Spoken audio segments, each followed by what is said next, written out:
Do not tell our daughter that I stopped loving you. Tell her I stopped recognizing the man I married." Those were the first words I read that winter morning, written in Claire's graceful handwriting on a single sheet of cream-colored paper resting beneath her wedding ring. At first, I thought it was another heartfelt letter she had left for me before one of my business trips. Claire loved writing things she could have easily said out loud. I almost smiled as I reached for the note. Then I noticed something that made every thought inside my head come to a sudden stop. Her coat was gone. The small black suitcase she always kept in the guest room had disappeared. The nursery door upstairs stood slightly open. The house was perfectly quiet, yet it no longer felt like home. My name is Ethan Caldwell. For years, magazines described me as a millionaire who had built the perfect American dream. A thriving investment company. A spectacular estate overlooking the lake. Luxury cars lined neatly inside a climate-controlled garage. Charity galas. Exclusive country clubs. Business headlines. From the outside, everything looked flawless. What nobody ever saw was how easily a beautiful life can become an empty stage after the most important person quietly walks away. Claire Whitmore never slammed doors. She never demanded expensive gifts. She never threatened to leave. She simply loved me with extraordinary patience while I convinced myself that tomorrow would always be another opportunity to become a better husband. Tomorrow eventually became too late. I climbed the staircase 2 steps at a time, calling her name softly at first, then louder as every room answered with silence. The nursery remained exactly as she had imagined it. White curtains drifted gently beside the windows overlooking the frozen garden. Tiny books waited neatly on handcrafted shelves. A wooden rocking chair faced the crib, where a folded baby blanket rested beneath a stuffed rabbit she had chosen months earlier because she said every child deserved a first friend. Everything was untouched except for one empty space beside the closet where her hospital bag had been. Claire had packed it weeks ago. I remembered teasing her for preparing so early. She only smiled and said babies followed their own schedule. I pulled my phone from my pocket and dialed her number. It rang once, twice, 3 times. Then the call ended without an answer. I called again. The same result. My assistant had already sent 6 messages reminding me about an investor breakfast downtown, but for the first time in years I ignored every notification. None of it mattered anymore. I hurried downstairs and opened the security system on my tablet. The cameras captured the front driveway just before sunrise. There she was. Claire stepped slowly through the falling snow wearing her oversized cream-colored coat, one hand gently resting against her 8-month pregnancy while the other pulled a small suitcase behind her. She paused at the front gate. For several long seconds, she simply looked back at the house. She was not crying. She was not angry. She looked almost peaceful, as though she had already accepted a decision that had taken months to make. Then she slipped her wedding ring from her finger, held it tightly for a moment, placed it into her coat pocket, and walked beyond the camera's view. No taxi arrived. No friend appeared. No one seemed to be waiting. She simply vanished beyond the edge of the screen. I replayed the footage over and over until I realized something that unsettled me even more than her disappearance. Claire never once looked toward my bedroom window. It was almost as if she already knew I would never wake up in time to watch her leave. By noon, the house no longer felt like the place Claire and I had built together. It felt like a carefully preserved memory that had already begun fading. Every room carried traces of her quiet routines, yet the silence between those traces seemed louder than anything I had ever heard. I called her phone again while walking through the kitchen. The call rang until it reached voicemail. I listened to her greeting for the first time in months instead of hanging up after the first ring. Her voice was warm, gentle, and completely ordinary. It was strange how something so familiar could suddenly sound irreplaceable. Before I could leave a message, another call interrupted the screen. Sabrina Collins. I answered automatically. "Have you heard from Claire?" she asked with practiced concern. "Not yet," I replied. "She left before sunrise." Sabrina paused for a brief moment before speaking again. Maybe she just needed a few days to clear her mind. She has been emotional lately. The word emotional lingered in my thoughts long after the call ended. Claire had never been careless with her decisions. She planned birthday parties months in advance. She organized every medical appointment in a color-coded calendar. She packed the baby's hospital bag weeks before the due date because she believed preparation was another way of showing love. A woman like Claire would never simply disappear without a reason. I returned to the nursery and noticed something I had overlooked earlier. The rocking chair faced the window exactly as she always kept it, but the small basket beside it was missing the journal she wrote in every evening. The drawer where she stored family documents was also neatly emptied. She had not rushed. She had chosen what mattered most and left everything else behind. That realization unsettled me far more than the empty closet. She had been preparing while I remained completely unaware. I called my executive assistant and canceled every meeting for the rest of the week. His silence on the other end of the line lasted several seconds. In 10 years of working together, I had never postponed an investor presentation because of personal reasons. "Is everything all right?" he finally asked. I looked around the quiet house before answering. "No," I said honestly. "Nothing is all right." An hour later, I contacted the local police. The responding officer listened patiently as I explained that my 8-month pregnant wife had left home without telling anyone where she was going. After confirming that Claire was an adult and there was no evidence of immediate danger, the officer explained that she had the legal right to leave voluntarily. Even so, he agreed to document the information and advised me to gather anything that might help establish a timeline. I spent the rest of the afternoon doing exactly that. Receipts, appointment cards, handwritten shopping lists, and family photographs slowly covered the dining room table. Every item reminded me how carefully Claire had built a life around our future while I had built mine around my career. Just before sunset, I opened the refrigerator and noticed a small envelope attached beneath one of Lily's ultrasound pictures with a simple magnet shaped like a star. My name was written across the front. Inside was a single handwritten sentence. "You always believed success meant giving us everything we could buy, but all I ever wanted was the version of you that came home before the meetings replaced our conversations." I read the words again as daylight disappeared beyond the frozen lake outside the windows. For the first time since waking that morning, I stopped wondering where Claire had gone and started asking myself the question I should have faced years earlier. When had I begun losing her without ever noticing it? The next morning, I unlocked the study where Claire and I had once planned every milestone of our future together. The room still smelled faintly of cedar bookshelves and fresh coffee, exactly as it had on the day we signed the papers for our first office. Back then, we celebrated every small victory together. Somewhere along the road, I continued celebrating success while she quietly carried the weight of our life alone. I sat behind my desk and opened the drawer where we kept old family photographs. The first picture showed us standing in front of a tiny apartment 12 years earlier. Claire was laughing because rain had soaked both of us while we painted the front door ourselves. We owned almost nothing except hope. I remembered promising her that one day I would build a life where she would never have to worry again. I had kept that promise financially. I had failed it emotionally.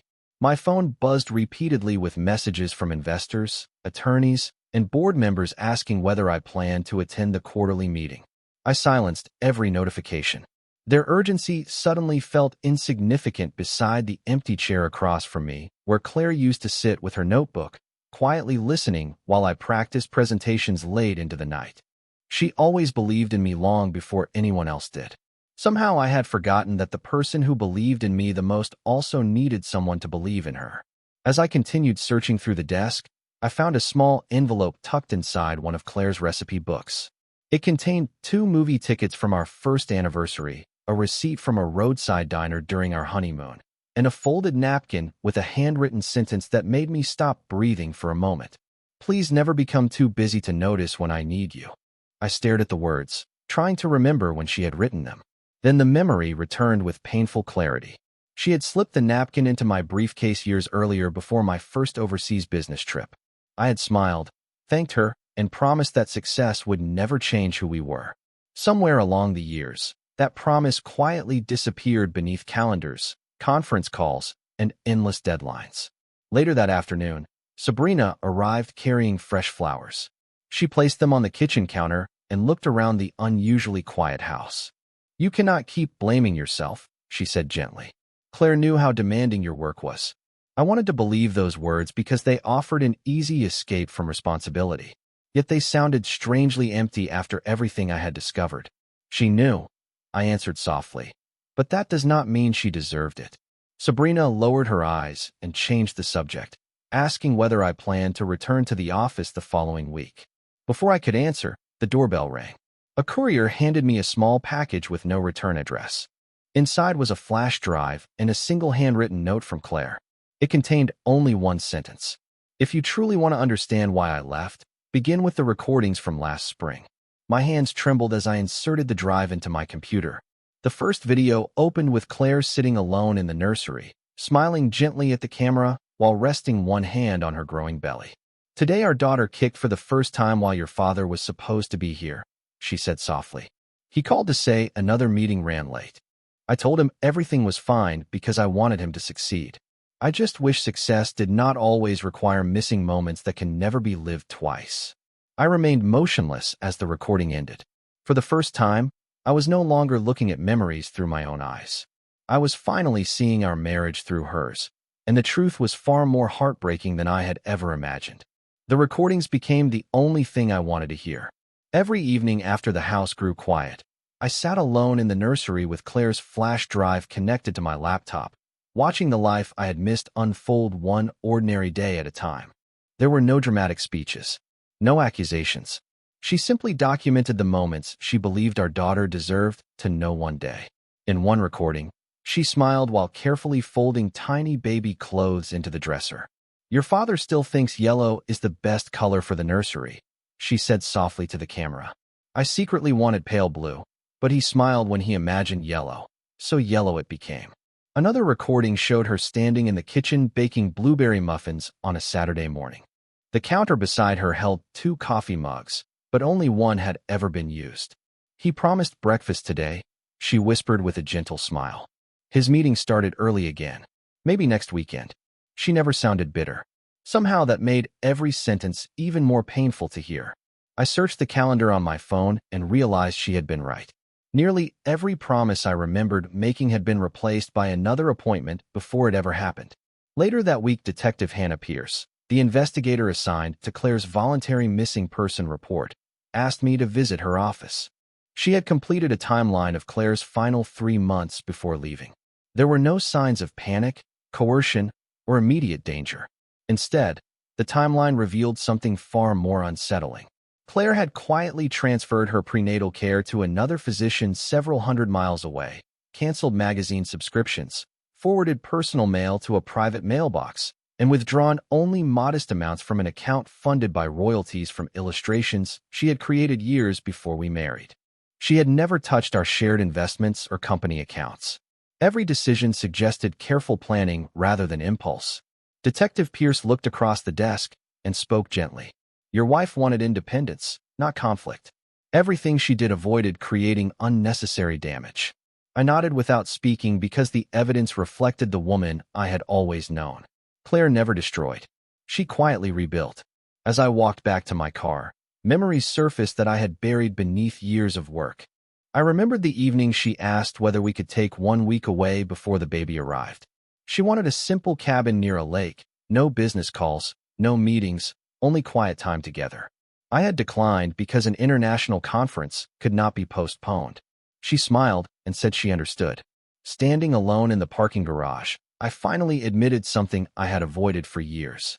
Claire had spent our marriage adjusting her dreams to fit my schedule, while I rarely adjusted mine to fit hers. When I returned home, Sabrina was waiting in the living room with dinner from one of my favorite restaurants. She spoke kindly, asking whether the investigation had uncovered anything useful. I thanked her for trying to help, but my attention drifted toward the dining table where Claire had once insisted we eat together without phones. I suddenly realized that Sabrina knew almost nothing about the life Claire and I had shared before success changed everything. She knew the millionaire I had become. Claire had known the young man who counted every dollar and still believed love was the greatest investment he would ever make. Before going upstairs that night, I noticed another small envelope tucked inside the drawer beneath the crib. Claire's handwriting covered only the front. It read, "Open this only after you understand that I did not leave because of one mistake."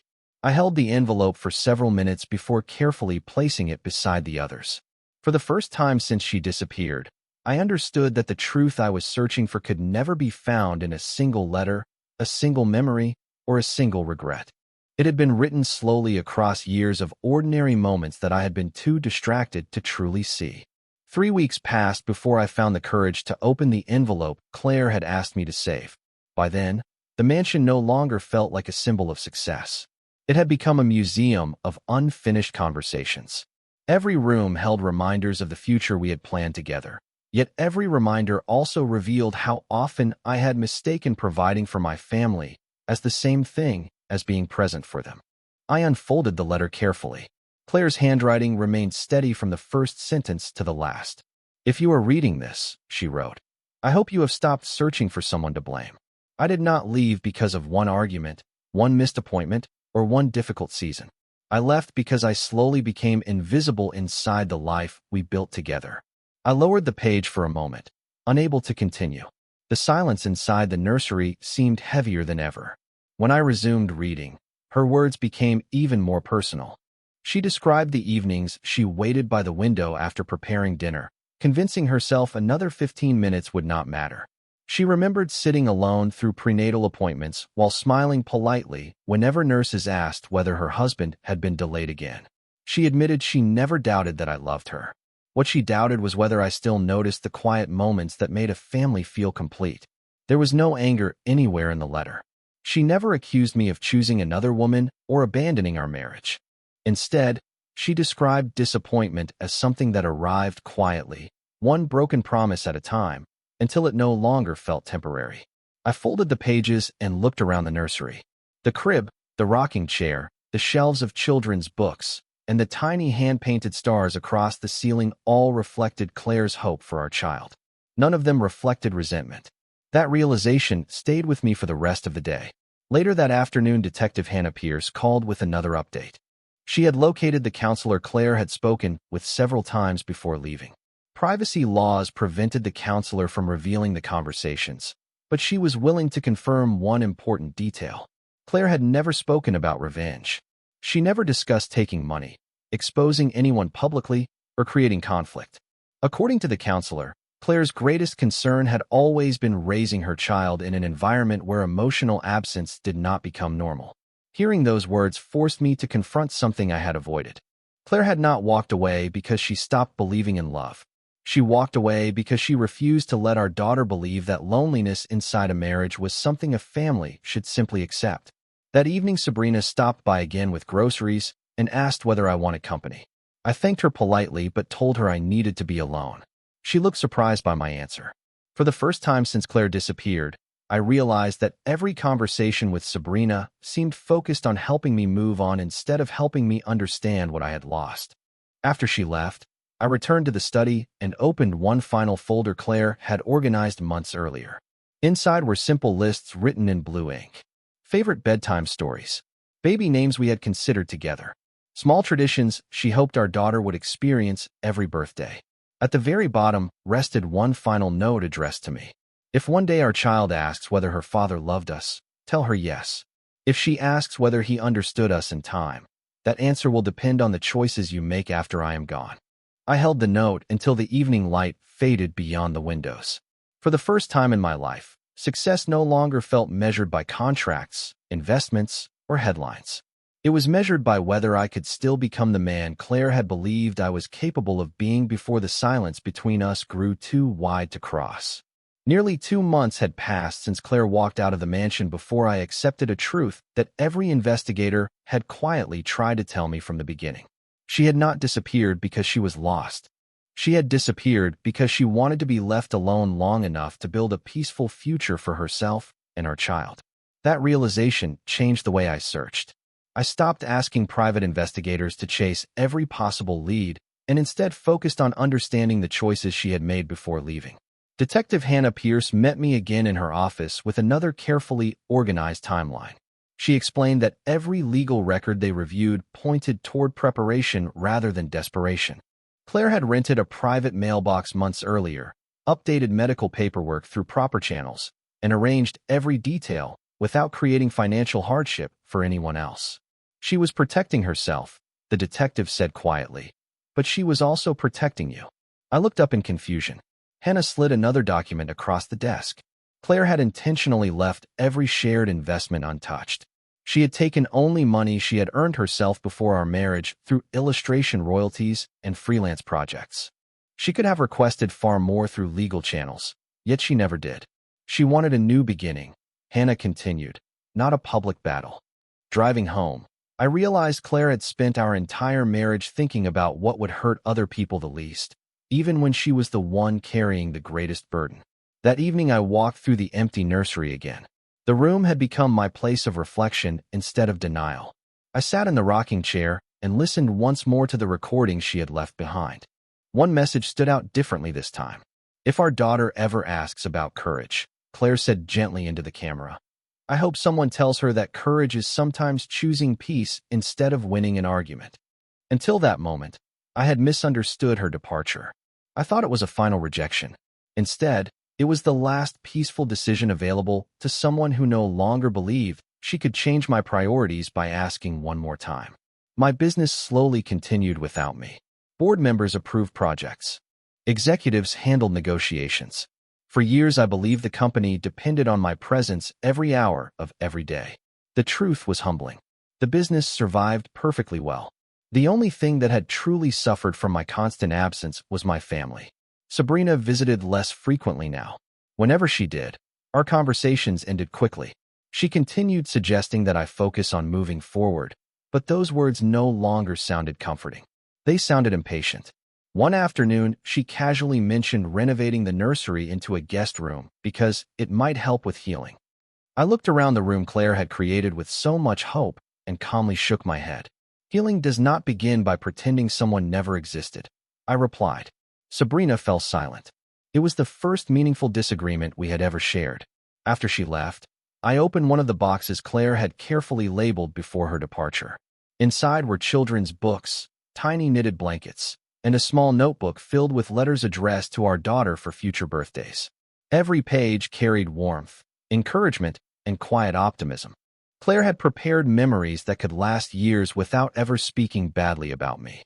Even after leaving, she had chosen kindness over resentment. That discovery stayed with me long into the night. I finally understood that finding Claire was no longer the most important goal. Becoming the father she had hoped I could become mattered far more. Somewhere beyond the walls of the mansion, Claire was building a life based on peace instead of disappointment. Whether she ever invited me into that life again would depend not on promises I could make, but on the person I chose to become while no one was watching. Autumn arrived before I noticed the seasons had changed. The gardens surrounding the mansion were no longer covered in snow, but in quiet shades of gold and amber. Time had continued moving even while my life seemed frozen. In the morning, Claire walked away.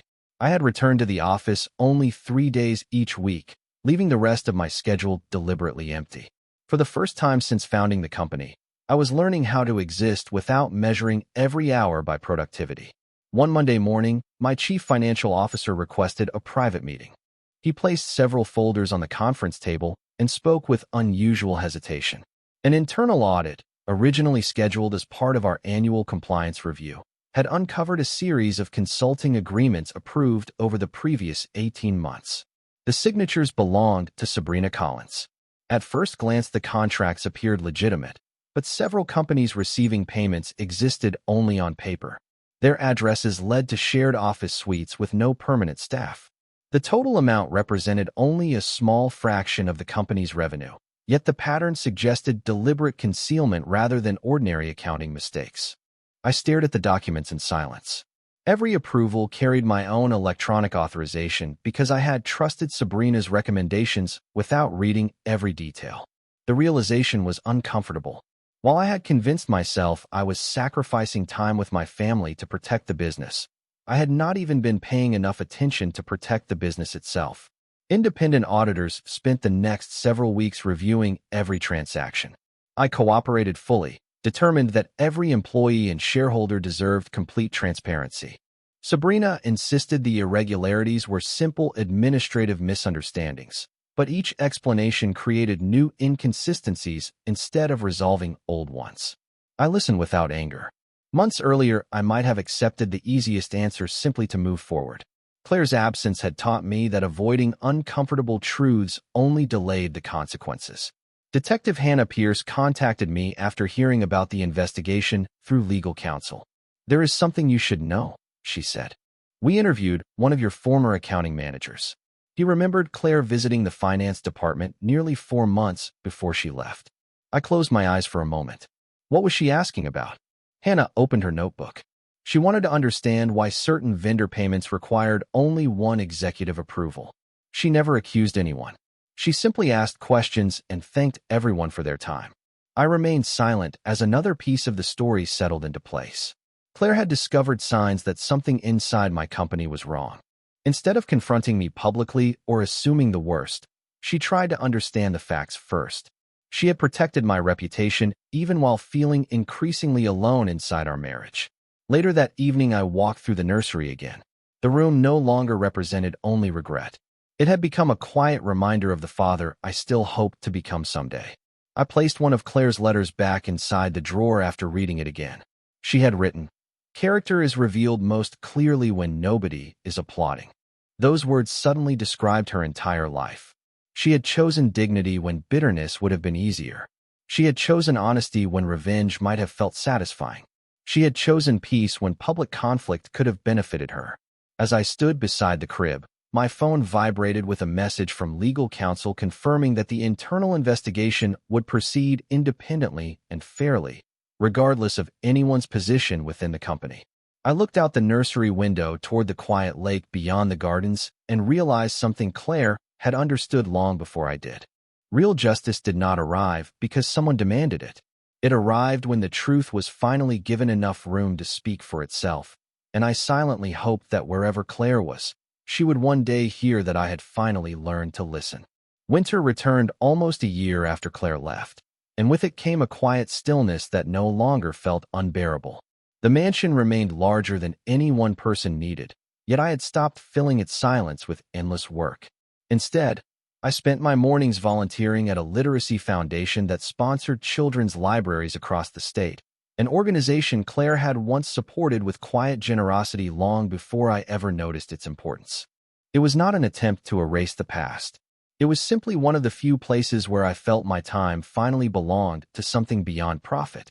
Late one afternoon, Detective Hannah Pierce called with a calm voice I had come to respect. The independent investigation into the financial irregularities at my company had officially concluded. Every questionable transaction had been documented, every employee interviewed, and every decision reviewed according to the law. The findings confirmed that Claire's concerns months earlier had been justified. She had recognized inconsistencies before anyone else, but had chosen to investigate privately instead of creating public embarrassment for innocent employees. Once again, I found myself humbled by the quiet wisdom that had guided every decision she made. Hannah paused before ending the call. "There is one more thing," she said. Several people who spoke with Claire before she left described her the same way. They all said she never spoke with anger. She only hoped that one day you would understand what she could no longer explain. After the conversation ended, I walked into the nursery that had remained untouched since the morning she disappeared. Dust had never been allowed to settle there. Every week, I opened the windows, changed the flowers, and carefully returned each book to its place. The room was no longer a monument to regret. It had become a reminder that love deserved attention while there was still time to give it. Sitting in the rocking chair, I opened the final notebook Claire had left behind. Unlike the earlier letters, this one was not addressed to me or to our child. It was simply a collection of reflections written over many months. One passage caught my attention immediately. Forgiveness is not pretending nothing happened. Forgiveness is deciding that pain will not decide the rest of your life. I read those words several times before quietly closing the notebook. For months, I had focused on earning another chance that might never come. Claire, however, had already been thinking about healing long before she walked away. She had never wanted revenge. She wanted peace. A few days later, I received a small package with no return address. Inside was a children's picture book I recognized instantly because Claire had once pointed to it in a bookstore window, saying she hoped to read it aloud every winter evening. Tucked inside the front cover was a handwritten note. "Every child deserves stories filled with kindness. I hope you still remember how to read them with your whole heart." There was no signature, yet I knew exactly who had written it. There was also no address, no invitation, and no request. It was simply a quiet reminder that somewhere beyond my reach, Claire believed people could still change. I placed the book on the nursery shelf beside the others and smiled for the first time in many months without sadness following close behind. Whatever the future held, I no longer measured hope by whether I could bring Claire back into my life. I measured it by whether I could become someone our child would one day meet with pride instead of disappointment. And for the first time since that silent winter morning, that goal finally felt possible. Almost 18 months after Claire left, I accepted an invitation to speak at the opening of a children's reading center on the Oregon coast. The foundation had expanded because of generous donations from families who believed every child deserved a place filled with stories, warmth, and hope. It reminded me so much of Claire that I almost declined, but something inside me said I needed to be there. The ceremony ended quietly beneath a bright spring sky. Parents gathered with their children in the small garden outside the building, while volunteers arranged books on colorful shelves. I thanked the organizers, stepped onto the walking path beside the courtyard, and paused when I heard the unmistakable sound of a little girl laughing. It was not simply the laughter that stopped me. It was the stuffed rabbit she held tightly against her chest, identical to the one that had once waited inside the nursery back home. I slowly turned toward the playground. Claire stood only a few yards away beneath a flowering maple tree. She looked peaceful in a way I had never fully understood until that moment. Her smile was gentle, her eyes calm, and every trace of exhaustion that had quietly followed her during the final years of our marriage had disappeared. Beside her stood a little girl with bright blue eyes and light golden hair, carefully balancing a picture book against her small knees. Claire looked up, and our eyes met for the first time since that winter morning. Neither of us moved immediately. There was no anger between us, only the weight of everything time had taught us apart. I walked forward slowly and stopped several feet away. "She is beautiful," I said quietly. Claire looked down at the little girl before answering with the same gentle voice I remembered from every recording she had left behind. "Her name is Lily." Hearing the name filled my chest with emotions I could not put into words. We had chosen that name together years earlier while painting stars across the nursery ceiling. Lily looked at me with open curiosity before taking a careful step closer. Claire nodded almost imperceptibly, giving her silent permission. The little girl smiled and held out the picture book she had been carrying. "Will you read this with me?" she asked. My throat tightened. I knelt until we were at her eye level and accepted the book with trembling hands. We sat together on a nearby wooden bench while I slowly read each page aloud. Lily listened with complete attention, occasionally pointing at the illustrations exactly the way Claire used to when she shared stories with children during community events. When the final page ended, Lily rested her small hand against mine and smiled. It was the simplest gesture I had ever received, yet it carried more meaning than every business award hanging in my office. Claire joined us quietly. "I wanted her to grow up surrounded by kindness," she said, "not by silence." I nodded. "I understand now," I replied. Far later than I should have, but I finally understand. Claire studied my face for a long moment before speaking again. "Understanding cannot change yesterday," she said softly, "but it can shape tomorrow." There was no promise that we would become husband and wife again. There was no dramatic reconciliation and no attempt to erase the years we had spent apart. Instead, there was something quieter and far more meaningful. Claire agreed that Lily deserved to know both of her parents, not as perfect people, but as honest ones who had learned from their mistakes. As the afternoon sunlight filtered through the trees, Lily reached for both of our hands at once and began walking toward the reading garden. For the first time in many years, I did not think about the fortune I had built or the success I had chased.